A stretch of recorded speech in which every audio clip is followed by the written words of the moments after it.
आप सभी को प्रेज द लॉर्ड, जय मसीह की, जय यीशु। परमेश्वर हम सबको आशीष दे।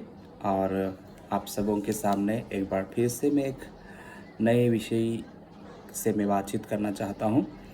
और परमेश्वर को धन्यवाद देते हैं कि आज का जो विषय है वो विषय ये है कि हर सेवकाई या हर नए कदम, हर नए निर्णय के पीछे प्रभु यीशु मसीह ने क्या किया, उस बात को हम देखने के लिए चाहते हैं।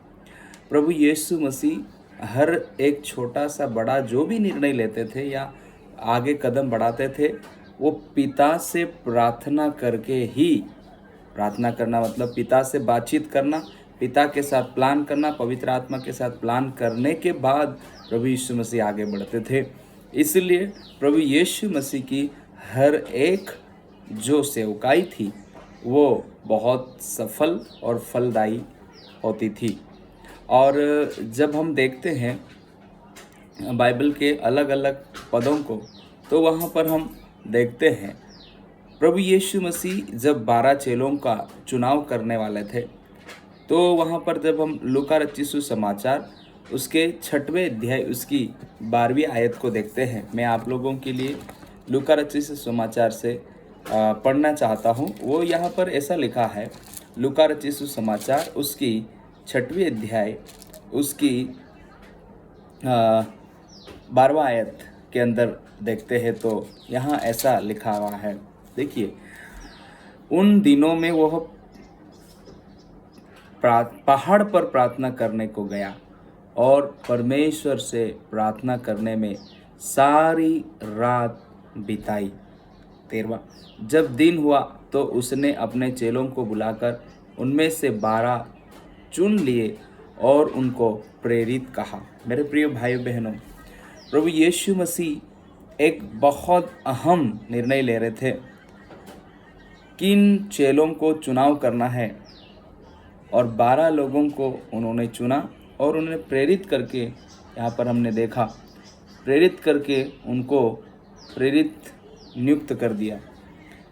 प्रभु यीशु मसीह जीवन के अंदर हमें ये शिक्षा देते हैं कि हमें भी हर छोटे बड़े निर्णय लेने से पहले हम पिता से प्रार्थना करें, प्रभु से प्रार्थना करें और हम कुछ भी कामों को करें। और वचन में भी लिखा है कि परमेश्वर को स्मरण करके तुम कोई से भी काम करो तो वो उन कामों को आशीर्वादित करेंगे, पूरा करेंगे, ऐसा लिखा हुआ है। उसी को स्मरण करके सब कुछ करना है। और यीशु मसीह ने 12 चेलों को चुनने से पहले चेलों को, मेरे प्रियो, नियुक्त किया। हर एक प्रार्थना के साथ में उठाया हुआ कदम हम जीत की ओर बढ़ते जाते, विजय की ओर बढ़ते जाते हैं। कई बार हम चेलों के बारे में भी देखते हैं, प्रभु यीशु पहली कलीसिया के लोगों के बारे में।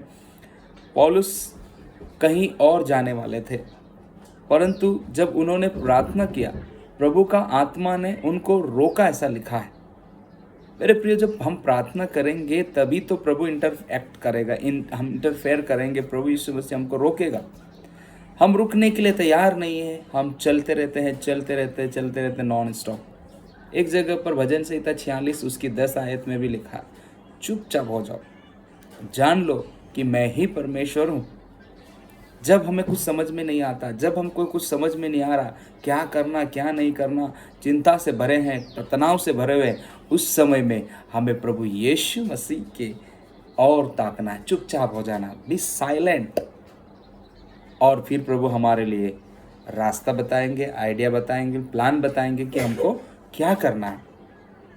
सो यहाँ पर हमने देखा प्रभु यीशु मसीह प्रार्थना चेलों को प्रार्थना करना सिखाया।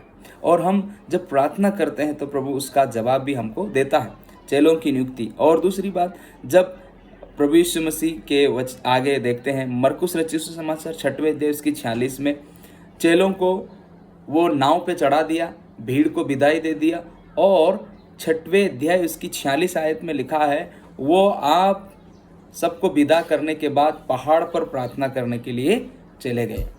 और चेले लोग नाव चलाकर जा रहे थे, घटना आपको अच्छी तरीके से मालूम है। और आधी रात चलते चलते जो चौथी पहर के समय में प्रभु यीशु मसीह ने उनको, जब वो प्रार्थना कर रहे थे, देख रहे थे, उनकी निगाह उनके ऊपर थी, हवा उनके विरुद्ध में थी, वो आगे बढ़ने में थक रहे थे, परेशान हो रहे थे और बहुत चिंतित थे, यहाँ तक कि नावें डगमगा रही थी। परंतु प्रभु यीशु मसीह वहाँ पर बैठे ही नहीं रहे। सुनने, ध्यान से सुनिएगा, प्रभु यीशु वहाँ बैठे ही नहीं रहे, देखते ही नहीं रहे, परंतु तुरंत वहाँ से उठे और वे पानी के ऊपर चलकर उनके पास में पहुँच गए। मेरे भाइयों बहनों, हमारा प्रभु हमको परेशानी में देखते ही नहीं रहता है, हमको केवल ताकते ही नहीं रहता है या इंतज़ार नहीं करते रहता है। हमारा प्रभु तुरंत जब हम मुसीबत में होते हैं, प्रभु यीशु मसीह हमारे पास में, क्योंकि लिखा है संकट के समय मुझे पुकार, मैं तेरी सुनूंगा। हम पुकारे या ना पुकारे, हमारा प्रभु हमको बचाने के लिए तैयार है। परंतु हमको हर समय याद रखना है, जब हमसे नहीं बनता उस समय में हमें प्रभु को पुकारना है। देखिए, जब चेले लोग मुसीबत में थे, प्रभु यीशु मसीह पानी के ऊपर चलकर चले गए और वो जब यीशु मसीह उस नाव पर पहुँचे, सब कुछ शांत हो गया। प्रभु की उपस्थिति हमारी ज़िंदगी के अंदर, हमारी घटना के अंदर काफ़ी है मेरे भाइयों बहनों। और जब हम परमेश्वर से प्रार्थना करते हैं तो वो हमसे बातचीत करता है। जकरिया की किताब 8 उसके 18 में लिखा है, फिर यहोवा का वचन मेरे पास पहुंचा। जकरिया ने, जब जकरिया ऐसी परिस्थिति से घिरा हुआ है, तब परमेश्वर का वचन जकरिया भविष्यद्वक्ता के पास पहुंचा। लोगों के लिए, भीड़ के लिए परमेश्वर का वचन परमेश्वर के दास के पास पहुंचा। मैं जानता हूं मेरे इस वीडियो को कई सेवक लोग देखने वाले हैं, विश्वासी लोग देखने वाले, परिवार वाले देखने वाले, परिवार के मुखिया देखने वाले हैं। हम कहीं न कहीं तरीके से लीडरशिप के अंदर हैं, हमारे घर में, हमारे परिवार में हम अगुवे हैं, हमको निर्णय लेने होते हैं। उस समय में या तो हम परिवार के मुखिया होने के नाते हमारे पीछे परिवार है, पत्नी है, बच्चे हैं, रिश्तेदार है, उस समय में हमको अगुवाई करना है तो प्रभु से प्रार्थना करना है, प्रभु से अगुवाई मांगना है कि प्रभु मैं क्या करूं, कैसे करूं, मुझे समझ में नहीं आ रहा है। और उस समय में प्रभु अपना वचन हमारे पास भेजेगा। हालेलुया। हमें प्रभु से प्रार्थना करना है। और एक जगह और लिखा है, जब यहाँ पर दूसरा राजा की किताब 6वें अध्याय 5वें आयत के अंदर हम देखते हैं, वहाँ पर भी ये पूछ रहा है, हे मालिक, हे मेरे स्वामी, हम क्या करें? जब हम पूछते हैं तो प्रभु का जवाब आता है। दाऊद ने बोला, हे यहोवा, मैं तुझसे बल पाता हूँ। तेरे समान बलवान कौन है? तेरे समान कौन है? तेरे जैसा सर्वशक्तिमान कौन है? मेरे प्रियो, हम दाऊद के जीवन के बारे में देखते हैं। दाऊद जानता था, मैं इस दानों से, इस गोलियत से मैं नहीं लड़ूंगा, परंतु मेरा परमेश्वर सक्षम है।